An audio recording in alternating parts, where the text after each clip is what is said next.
Back again. We haven't been canceled yet, although the corporations have canceled us.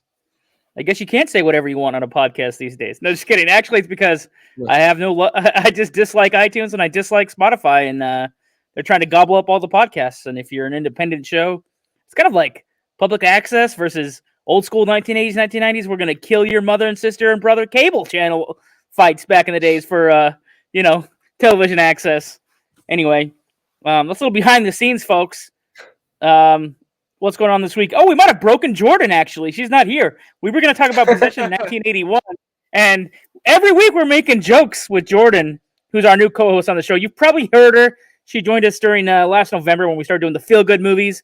And she was with us for the back-in-the-day hits. And she's stuck around so far for the crazy movie month. I forgot about Bad Romance. That was pretty popular, all the Bad Romance movies. Surprisingly, do you know what the shining star of that whole series is, Dave?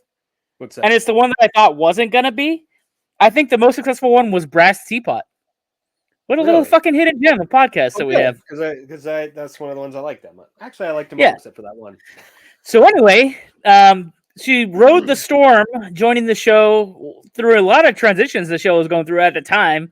And we're explaining how podcasting works, and like she has an attitude for it, and like she's been good shits on the show so far. And then Possession 1981, it was banned in the UK. It comes out. And, I haven't seen a lot of Sam Neill's early stuff before The Mouth of Madness, before he played Merlin in a TV movie, or Jurassic Park, Right. But he plays an absolute psychopath in this movie. Actually, he's more of a sociopath. If I had to rank him in any category of madness, I'd say he's more like a sociopath. His wife's an absolute maniac, and maybe we should save all that discussion for that one.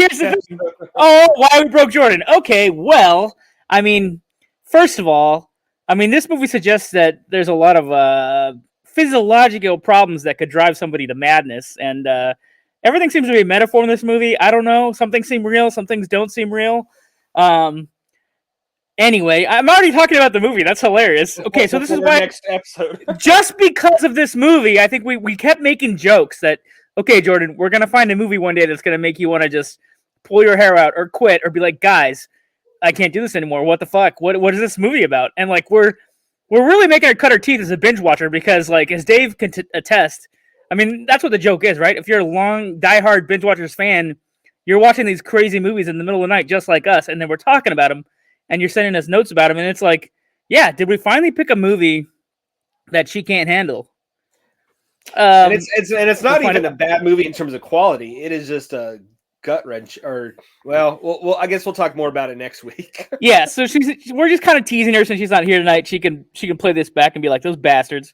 That's what we like to do. If you miss a night, we got to tease you about it. Anyway, so moving on from that, we're gonna do a special episode tonight with me and Dave because I recently introduced this guy to Maniac Cop. It's a trilogy. So right after this little after the theme song and some home video headlines, we'll be talking about our feature presentation of Maniac Cop. Stay tuned, folks. Anything else you want to add, David? Before 40 seconds of awesomeness? Yeah, come back after the theme song. Snap your fingers to the beat. Yeah, it's kind of catchy. Crack open a cold box of wine or pour something cold on ice because it's the Binge-Watchers podcast.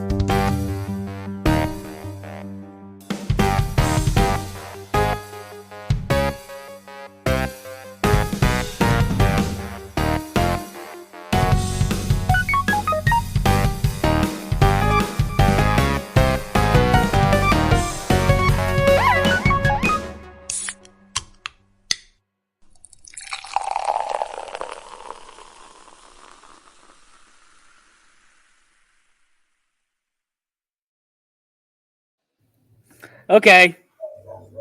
Home video headlines. The Evil Dead remaker, Fede Alvarez, who made this Evil Dead remake in, like, what was it? 2013? 2014, around there, or whatever. He's the one that made a female Ash, and she does get a chainsaw hand too, but she's not really Ash, but she's in the same cap. It's the same story as the original, but anyway, he's kind of like, I hope it's a dude. I don't know. Anyway, whoever Fede Alvarez is, they're like a new voice in horror. And they made the Don't Breathe movies. He, him, they, other than Unicorn, whatever. We'll just say Fetty. I'm Fetty pretty Alvarez. sure they are he, but we'll just say they. These days, Dave. You know, what if you identify as an object? I'm pretty sure I've seen the DVD extras and my partner is microphone, so you have to address me as microphone, right? Oh, okay. So anyway, we won't slip into gender politics. No politics, no religion, just entertainment. So he's gonna make a new Alien movie. This Fetty Alvarez, and Ridley Scott's gonna produce it. He's gonna make it, which is really weird. It's like they're running parallels. They're gonna have a new Alien movie, but FX and Hulu are already doing the new Alien show, which takes place at Earth, but during the timeline of Prometheus, which is a little bit scary because Prometheus sucked. But we'll find out how it goes. Other than that, we don't know much about his Alien movie. I was talking about the Alien TV show. Okay, I'm trying to compare the two things, folks. So, two things are happening. Within 2 years, we're getting a new Alien movie. The plot of that is centered around new characters that we haven't seen in new settings we haven't seen, but somehow harkens back to the concept of the original 2 movies. The Alien TV show is taking place on Earth during the timeline of Prometheus and the Covenant, about the same 2074, where the fuck time it was. So are they like sidequels to those movies? Like, is the TV show or the new movie a sidequel to the original series, like in that universe? No, they're all completely unrelated to each other. But that's what I mean is like they're in the Alien universe, but they're not part of like that. The person is not going to know Ripley. Well, there's not enough details yet about the movie. It has nothing to do with Ripley, though, and the TV show is not even going to mention Ripley either. So, because it's the TV show is technically still a prequel. The new movie, you know, only Alvarez knows, because whatever. Ridley Scott said this is a good script, but I've doubted Ridley Scott's judgment lately. So who the hell knows? I mean, I'll be interested because I really like what that guy did with or lady them. what they did with the Evil Dead remake. You got in my head. Now I'm questioning, and I know I've seen the extras, and I know I've seen them. I'm contrarian and question everything. All right. Anyways, I really like what they did with the Evil Dead remake. I really like Don't Breathe 2. So I'm down. Yeah. Although I'm kind of bummed because this also means that we're not getting. Well, we already knew we weren't getting it, but like, if they're already giving out Alien projects again, bring back on Neil Blomkamp. Let him do his. No, this isn't a replace of that. That thing's over with. That's never happened. I understand that, but that's the only mark I can give against it is I really like that guy's work, but I'm also bummed that we're not going to see Neil Blomkamp's and like, why can't they reignite that project? Yeah, that sounded good. He was going to make a better version of Alien 3. He was going to have Ripley and the Marine back and maybe the girl, the daughter character. Who knows? I Am Legend. This is a weird story. So Richard Matheson wrote this amazing short story, maybe short novel. I don't remember how long the book is, but Richard Matheson's like a 60s, 70s, 80s science fiction writer. He's really good at it. I think the character's name is Neville. They made a movie called Omega Man where they changed the vampires in his story into mutants that Charlton Heston faced in a movie that's actually, it's pretty good. And then they remade it. They remade it with what were you saying, Dave? Before that, yeah, I was about to say Will Smith, but you were saying what about the original? Oh, I was just saying the Omega Man solid for its time. You gotta slink in and know you're getting to a 70s groove. Listen, it's still 70s, 1970s commentary, social, whatever, but also obviously every generation is different. Social norms are different. So if you can get past that, it's Omega Man's still a good movie. Not to interrupt real quick, but there was a version right before that one too, right? With Vincent Price. Were they vampires in that one or mutants? Maybe. I haven't actually seen it, but that maybe one is called The Last Vampires or Mutants. That one is actually called The Last Man on Earth, and that is with Charlton Heston. Oh, yeah, that's the actual No, excuse me. Omega Man is Charlton Heston. Vincent Price is The Last Man on Earth. And that's the original name of the story, I think, is Last Man on Earth, I think. No, actually, it is I Am Legend. That is the actual... Oh, really? Anyway, so in the book, it's vampires, and the whole concept of him being a legend is he's the last human being alive, and he gets executed for crimes against the vampires that have taken over the earth. So basically, he's like a serial killer to them. You know what I mean? Well, that's how he's treated. If you watch the original version, or excuse me, the original cut, that Blu-ray and DVD has like the two different versions, and the alternate ending is actually the original ending as it was supposed to be, which is what you just described. He is the enemy. Yeah.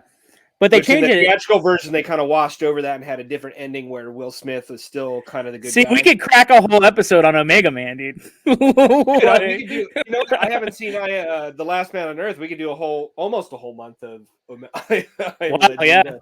We'll have to fit it in somewhere. We got a massive list this year of movies to get to. But anyway, so the next adaptation is they did one with Will Smith like 10 years ago or something. And here's the thing: depending on which version you see, even though it's more like, okay, they act like vampires, but they're still called blood mutants. They're mutated humans with some kind of virus.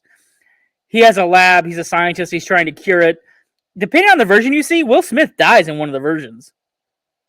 No, So he's alive in both versions, but this is what I was talking about earlier. Is there's the alternate ending is actually the one you want to watch because that's the one where you realize that Will Smith is kind of the bad guy, and that they're just creatures trying to live. And the other one is kind of glossed over, kind of a little bit of a happier ending. I haven't watched the original theatrical cut. Well, in one version he reaches the colony, and in one version he doesn't.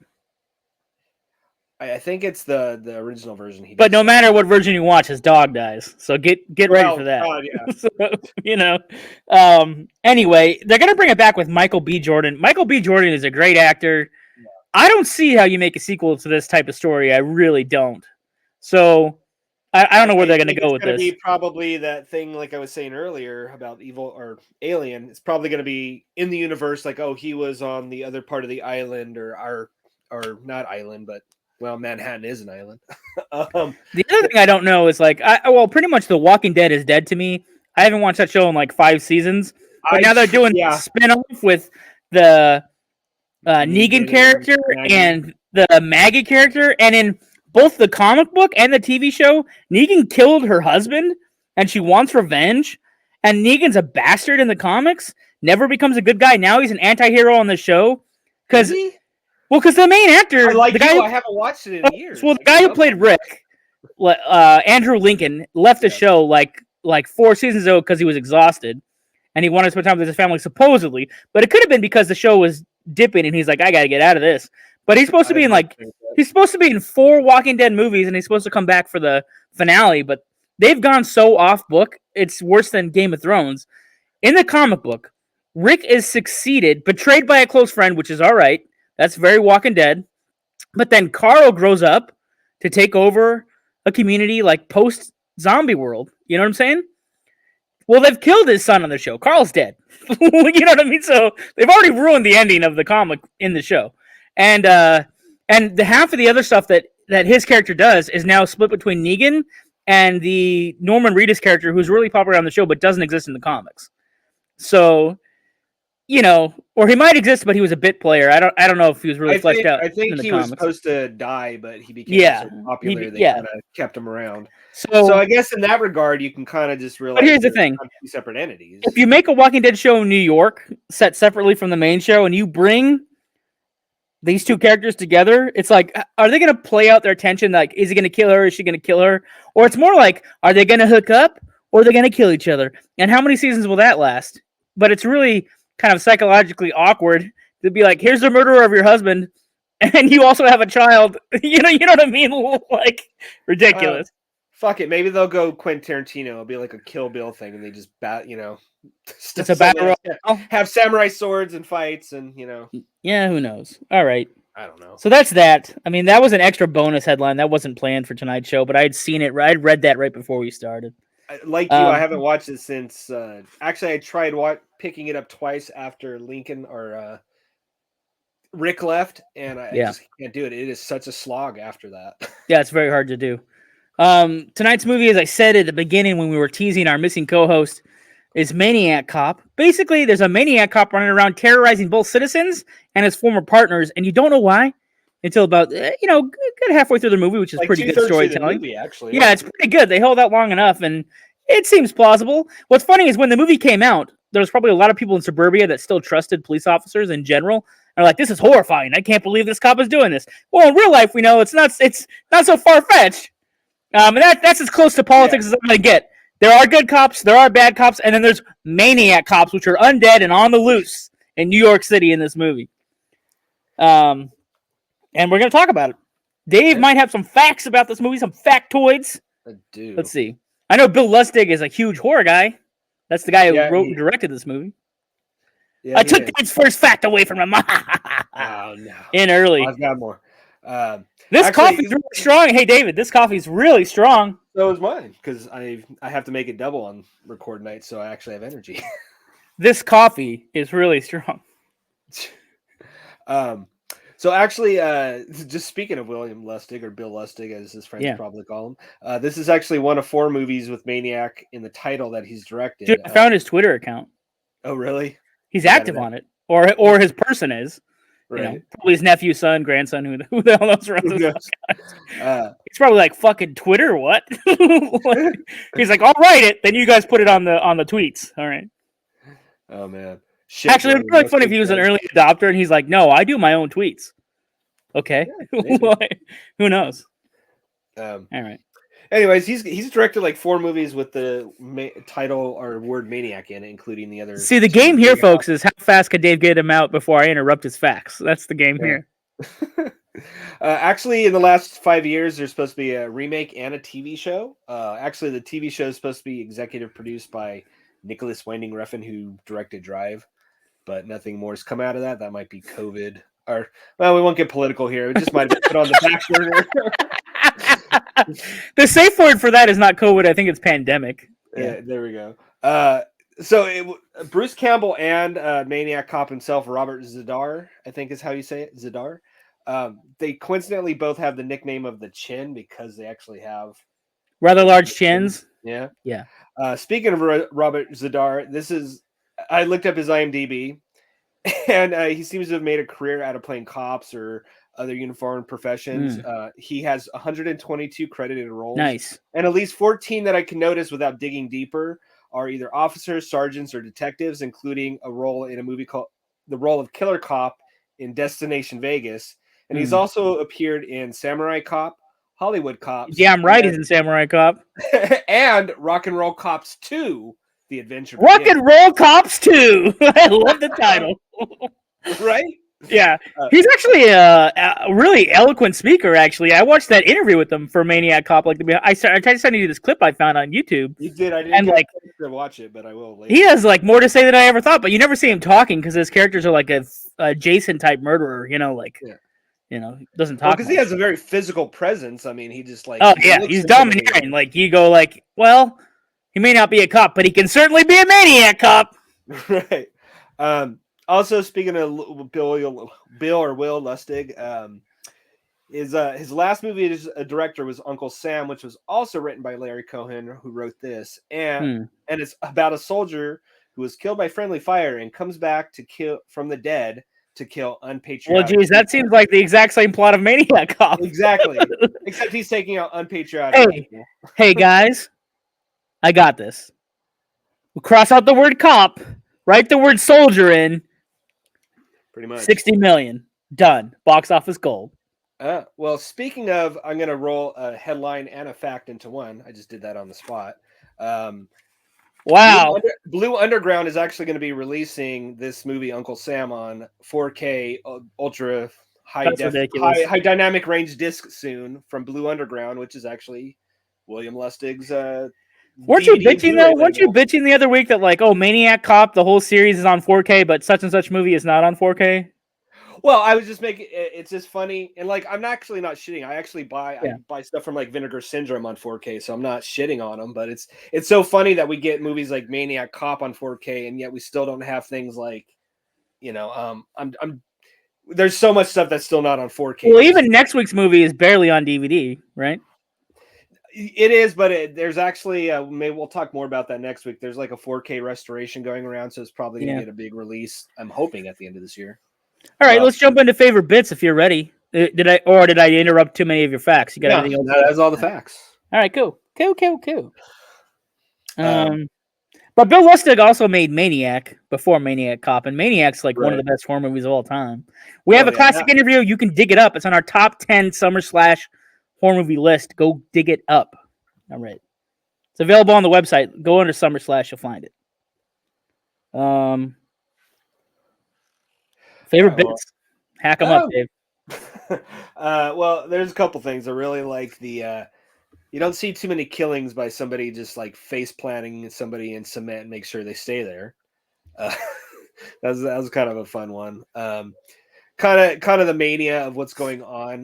There's that scene where a lady is just so terrified of all the cop killing, or not the cop that is killing people is going around, so she gets pulled over, like freaks out, shoots a guy in the forehead. Oh yeah, because a bystander. It's a good cop. He was doing his job. Yeah. So there's something about that mania there that was fun, and it's like this is a pretty big, or not. This was a low budget movie, but like they really saved it kind of for like the last car chase or whatever you want to call that. Yeah. You don't see too many movies where they send a paddy wagon or whatever you want to call that into the bay. Like, yeah, I'm gonna piggyback on this. It's a real stunt. Yeah, it's a real stunt. Two stuntmen go off of the end of a pier after having dropped, like, they crash through a boat, so the mast of the boat is like pierces the car, then the car flips over the thing, and like one of the stunt actors, does like a complete like triple half axle flip into the bay. Yeah. So that's actually one of my favorite bits too, to piggyback on it. It's a great car chase because the killer is driving the paddy wagon, as Dave said, and the hero is locked in the back, also handcuffed. So when they get to a construction site by the pier, and the killer is hacking away with a fire axe to break him out of the back of the police truck. And he's like, what am I going to do? Because I'm handcuffed. So he charges the doors and tries to get, like, jump under the length of the axe swing. It's kind of crazy. And it's an early Bruce Campbell. If you want to see him outside of Evil Dead, he's one of the heroes in this movie. My other favorite bit is like one of the most shocking and sad parts. If you're familiar with Tom Atkins, he's like the king of freaking horror movie acting detectives. And they throw his ass through a fucking window at the police headquarters. And you're like, oh my God, they just killed Tom Atkins. This movie's going to go to hell because nobody else is going to be able to stop the Maniac Cop. You know what I mean? I don't know if that was their justification of making him the toughest Maniac Cop. They're like, well, if he can take out Atkins, it's believable. I don't know if Atkins had played a tough horror movie cop before this movie, or if he played them. Yeah, because Night of the Creeps, Halloween 3 was before this. Okay, so then we were already familiar with his mustache and his trench coat before Maniac Cop. Okay, so then the audience must have been just like us, like, oh my God, they just threw Tom Atkins through a window. Yeah. Ratings, I mean, I think you can tell when somebody's excitedly talking about a movie. The audience can probably guess how we're going to rate it for sure.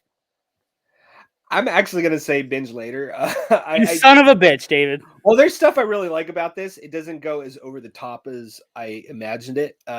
Because you mentioned... Disclaimer, I don't actually mean that David's mother was a bitch. I actually just want to use the phrase to indicate to him that it felt like a gut punch that he just said binge later to me.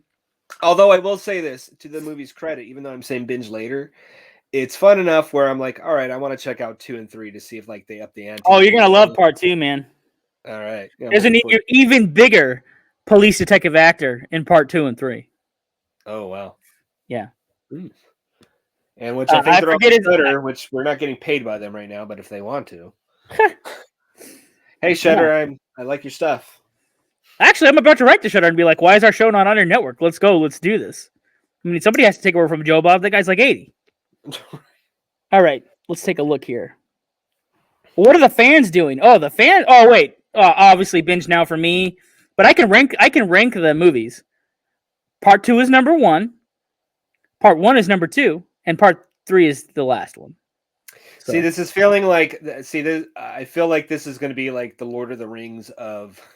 Maniac Cop movies. What do you mean? Fellowship lays the groundwork, but there's a lot of exposition. 2 is where it really gets to its sweet spot. Look for me on the 7th day on the Eastern Hill. Somebody has to blow the horn of Gondor. All that shit. All right.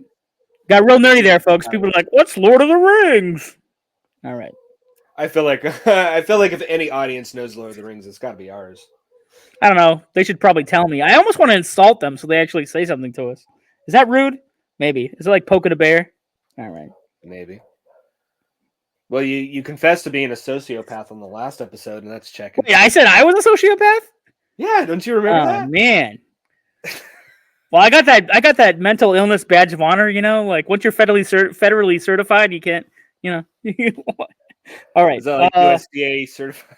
USDA ground psychopath. All right. Let's see. Staff picks. If we watched anything else this week, what did we watch? I watched Possession, 1981. Should we talk about that? Let's Well, do it, next Dave. week. No, Dave. We both watched it. Well, of course we We did. got a couple Don't worry. minutes That's the here. whole episode. Dave, we got a couple minutes here. Let's ruin it for Jordan. No. I actually have another thing. Actually, even though it's only been behind the scenes, it's only been like 2 days since we last recorded, but I've actually crammed in a few things. Actually, don't you agree that changing the recording schedule kind of fucks things up? A little bit. Yeah. It was a unique situation this week, but things happen. What did we get in? 3 F-bombs already and 2 shits? And now a 4th one? All right. I mean, well, speaking of the show I'm watching throws out a lot of fucks. I'm actually binging with the wife the Joe versus Carol show. We've all seen Tiger King. This is the dramatization version, but it's still a lot of fun. Like, it's just as much fun. Who's doing that one? They have really interesting casting for Joe. It's actually actor John Cameron Mitchell. He's actually more known as a director, but he was. Oh, wasn't he like an 80s Brat Packer or something? No, early 90s. No. But he was Hedwig in Hedwig and the Angry Inch, the movie version, which was his creation, anyways. But it's kind of interesting. He's kind of have this late career. He's acted in that, of course, and he's acted in small parts here and there. But this is probably, like, besides Hedwig, probably the biggest thing he's ever done in terms of in the spotlight. And he kills it. He looks just like him. And then Kate McKinnon's playing Carol, and she's doing really good. It's weird because you almost build network or something. It's on Peacock. Oh, the cock. All right, Peacock. Yeah. Why don't they just drop it to the cock? They'll get a lot more downloads. They could advertise on Pornhub. Which side headline is no longer on Roku. Like, Roku has this thing where all third-party apps are not allowed on here anymore. So really, what do you mean? So stuff like Pornhub and other apps did have a Roku channel. They did have Roku channels, but you had to go get it a specific way, and now Roku won't allow that. Don't ask me why I know that.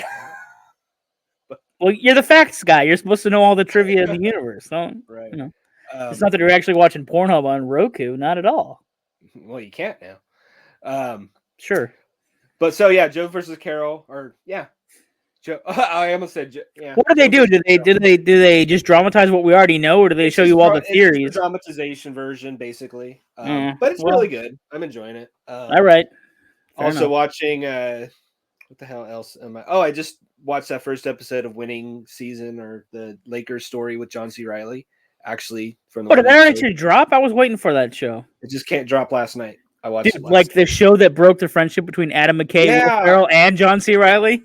Wow. Well, my understanding is, like, Will Ferrell and John C. Reilly are still okay because John C. Reilly was up front and kind of called Will Ferrell for his blessing. Adam McKay never called Will Ferrell or told him that he was not doing the show because, like, there was a handshake agreement of Will Ferrell was going to play that role. Because he's a big Lakers fan, I guess, and he was like dying. Yeah, honestly though, I don't see Will Ferrell doing it. I see more of a John C. Reilly doing it. And I think that's the reasoning why they went with him, but there was still like a friendship-friendly deal that Adam McKay didn't even give him the service of like being a friend and calling him or meeting up and saying, hey, the studio wants to go in another direction. He just found out by John C. Reilly calling up and doing the honorly thing and saying, hey, they're offering me this role. Do I have your blessing? Because I know you wanted it. So that turned out to be another headline on. But actually, the one episode I saw is actually pretty good. I did get out to see the Batman. I don't. You didn't, right? No, I don't go to movie theaters. So no spoiler. Sometimes, but so I won't spoil anything other than to say it's too. This is a spoiler show, David. That's all we do here. There's a masterpiece in that movie, but it needs to lop off about 45 minutes. There's no reason. Sloppy, huh? There's no this is some of the worst paced movie I've ever seen. How about just the main headline? They're trying to advertise this as like the best Batman. I mean, like the best like Bruce Wayne / Batman performer, like that Pattinson. Oh no! See, that's the one thing I will fight anybody on. Pattinson is not a bad actor, but he is not right for this role. He is so boring in this movie. Like the stuff I like is the Riddler is great. Cobblepot, because he's not the Penguin yet, is great. Commissioner Gordon is great. Hell, Catwoman is great. So Pattinson was too preoccupied to fuck Zoe, whatever her name is, right? Yeah. Kravitz.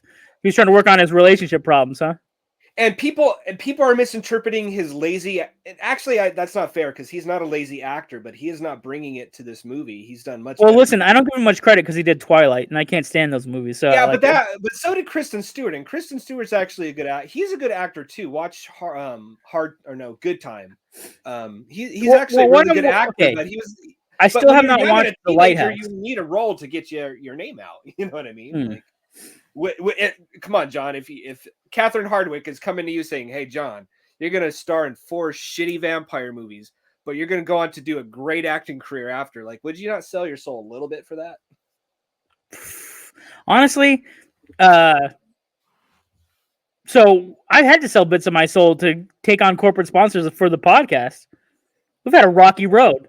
Like, they make you sign contracts. You can only say certain jokes. If the sponsor says you can't talk about movies from a competing movie studio, you can't talk about certain movies. So in some ways, how much left of a soul do I have to sell? It might be gone already, David. Wow. If Nikki were here, he'd say keeping it real where we got real.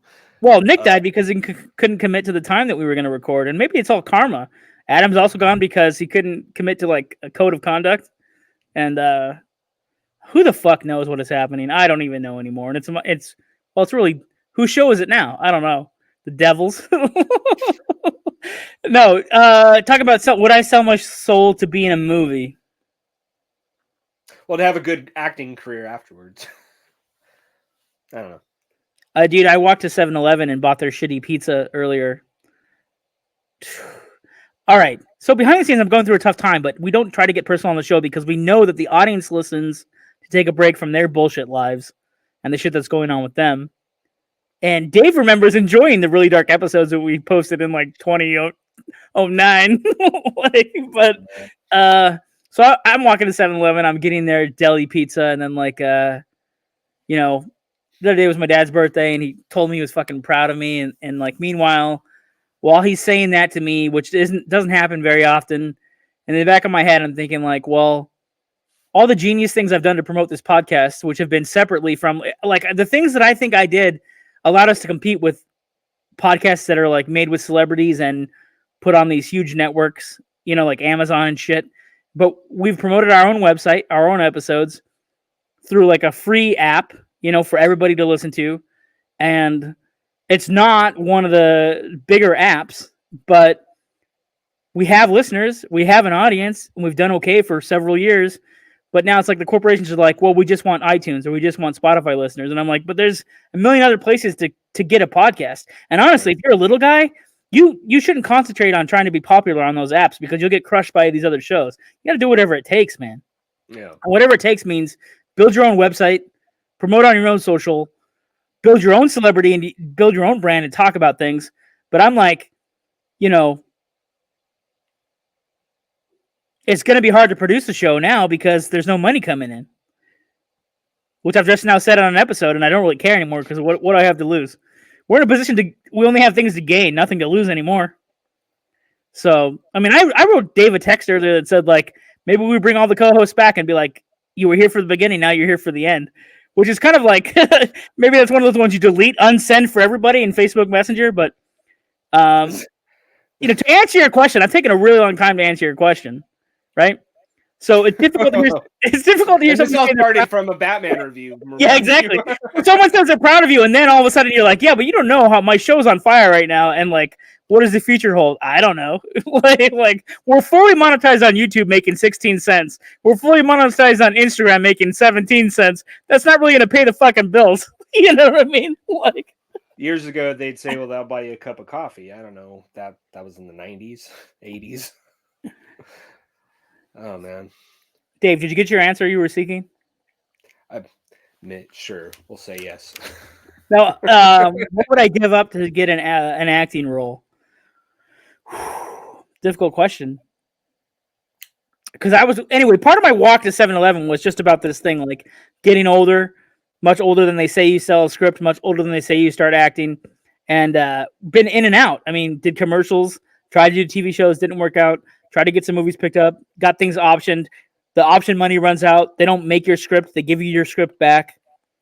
I'm talking to a guy in England about developing a horror movie, but it's like, it's really hard to ask for somebody like, hey, give me so much up front, and then on the back end, you can give me points or whatever, Right.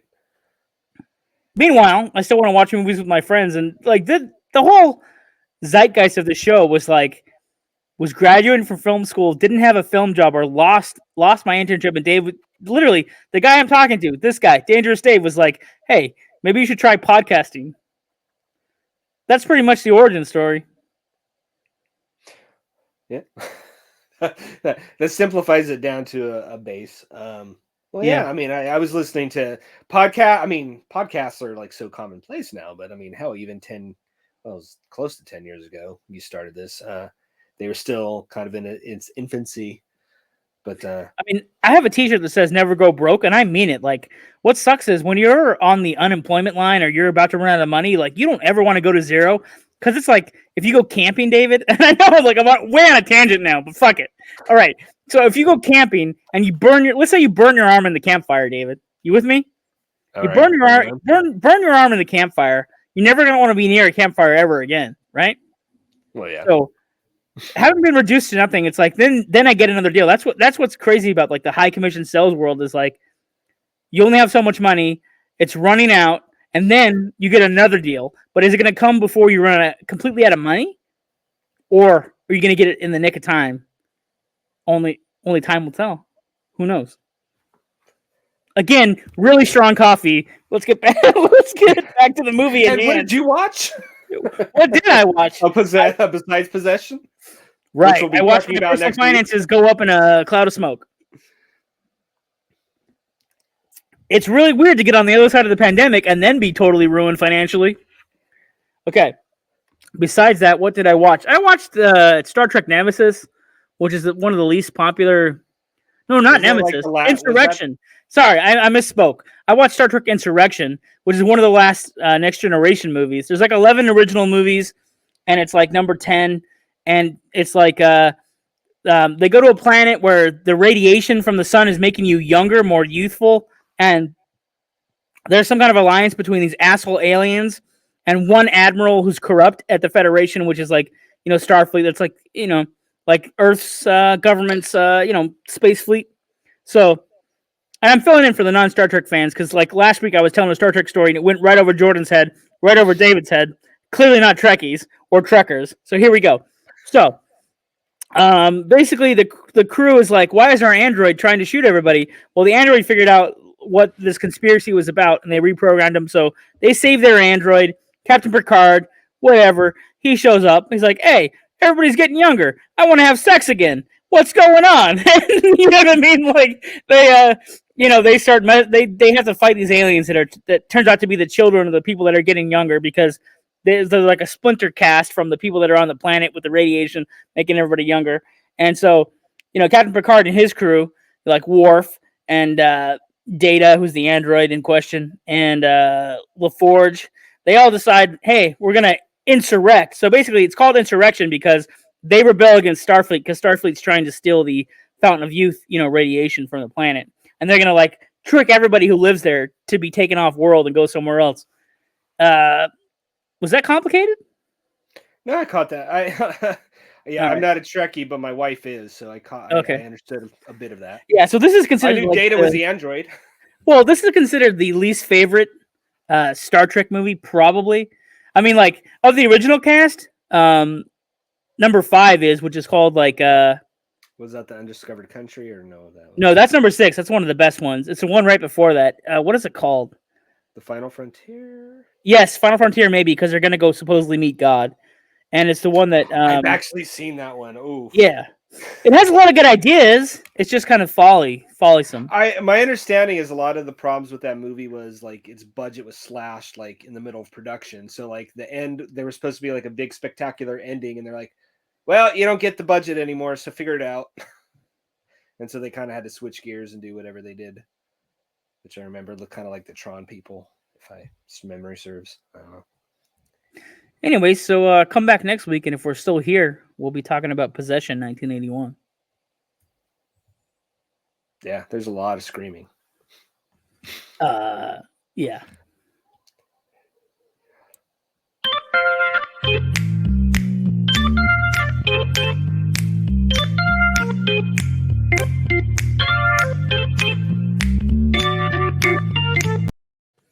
So what do you think, Dave? Was that too much man behind the curtain talky talk? Yeah, we'll see. Well, we'll find out when the review. There was no dead air there, that's for sure. Oh, it was pretty tight. So to summarize, we made fun of Jordan. We talked about Maniac Cop. We talked about Possession 1981 briefly. I got personal. Dave talked about the other shows he watched. We finally talked about a Star Trek movie. And now we're ending the show. Come back next week. Bye-bye. Anything else to add? Please come back. Come back next week.